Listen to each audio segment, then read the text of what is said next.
Porsche just did the unthinkable.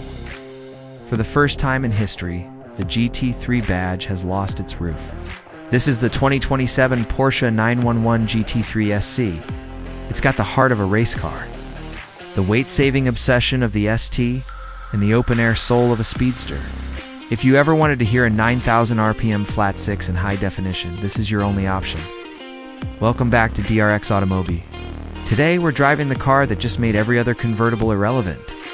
Don't call this a soft GT3. The SCOR Sport Cabriolet is a lightweight fanatic. Porsche took the hood. Fenders and doors straight off the legendary 911 ST. They even threw in the magnesium wheels and carbon ceramic.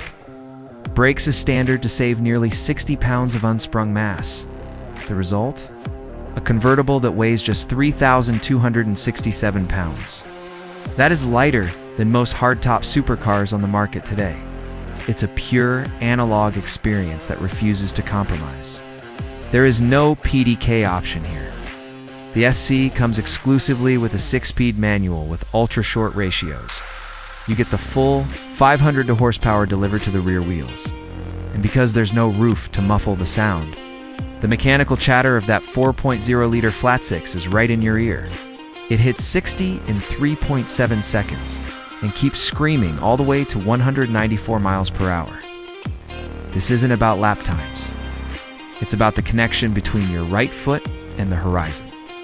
If the standard GT3 look is to track for you, the street-style package adds a touch of class.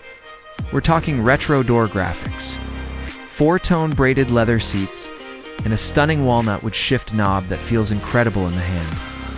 It turns this track weapon into a sophisticated grand tour that looks just as good at a gala as it does at a canyon run. It's the ultimate, if you know, Porsche. The 202-7911 G3 SC is a love letter to driving. It's expensive at $275,000, but for the first ever open-top GT3, it's worth every penny. Would you take this over a GT3 RS? Let us know in the comments. Like and subscribe for DRX AUTO MOBI. Keep it flat six.